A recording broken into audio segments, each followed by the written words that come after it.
C'est une histoire ancienne, mais toujours actuelle. L'histoire de 10 jeunes filles qui étaient invitées à un mariage. Et dans la tradition, le marié devait faire différentes activités avant de revenir et de finir la tradition du mariage. Et ces jeunes filles attendaient pour rentrer dans la salle de noces. Elles étaient toutes vêtues de leur robe blanche. Elles étaient intéressées, elles attendaient avec impatience ce moment où elles fêteraient avec tout le reste du village. Et à l'époque, il n'y avait pas d'électricité et elles avaient des lampes à huile, euh, comme nous au Nigeria, des lampes à kérosène qui fonctionnaient avec du kérosène. Et donc, il y avait une mèche et quand on avait besoin d'allumer la lampe, on frottait une allumette, on mettait le feu à la mèche et le kérosène commençait à brûler et la lampe éclairait euh, tout le voisinage. Alors elles étaient là avec leur lampe et elles ont mis la lampe euh, au minimum et puis pour ne pas l'utiliser trop. Et puis finalement elles se sont endormies parce que ça durait longtemps. On ne savait pas exactement à quelle heure le marié allait rentrer. Donc elles attendaient, puis elles s'ennuyaient, il faut dire. Après avoir bavardé, occupé, essayé d'occuper le temps, elles ont fini par s'endormir. Et d'un seul coup, au milieu de la nuit, elles entendent le cri: Il est là, il est là. Elles se réveillent, elles, elles s'habillent, et puis elles essayent de rallumer leurs lampes, et les lampes étaient éteintes, parce que le kérosène avait fini. Mais 5 d'entre elles avaient apporté un petit flacon contenant du kérosène.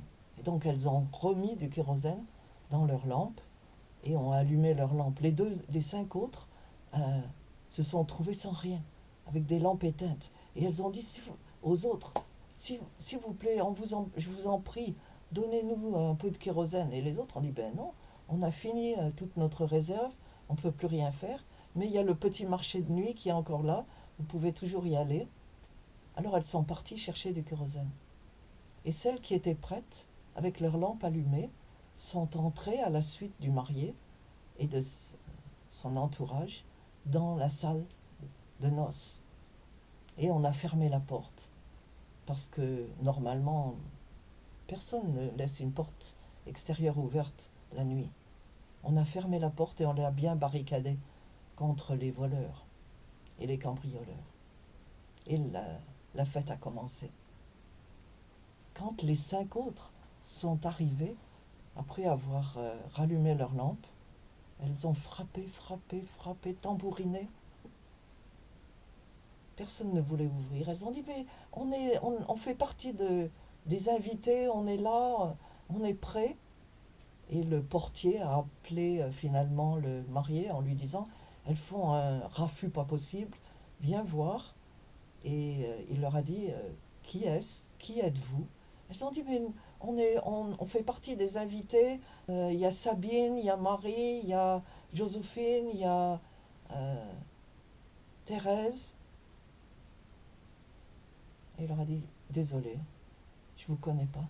Dit: comment? On était à l'église avec toi. On était là quand tu es parti et que tu as annoncé que tu allais revenir.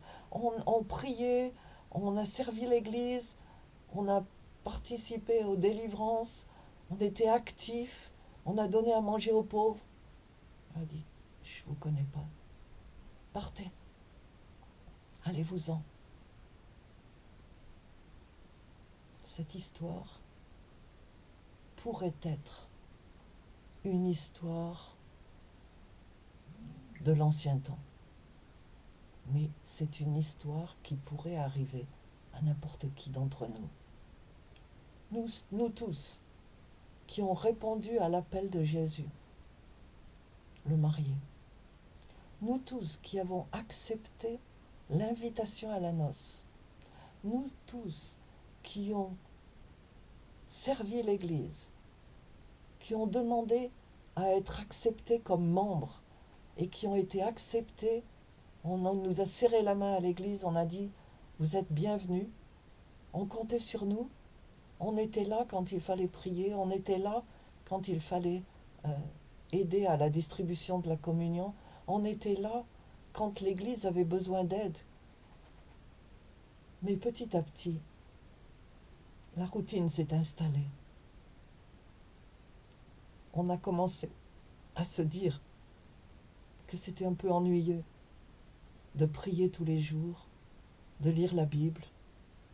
Il y avait tant d'autres alternatives, tant de programmes de télévision, tant d'occasions de sortir et de prendre plaisir avec les autres, tant d'occasions de loisirs.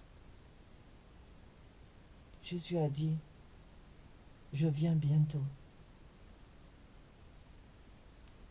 Et il s'est adressé à une église particulière dans le livre de l'Apocalypse en disant « J'aurais vraiment préféré que vous soyez froide et pas intéressée, ou bien bouillant.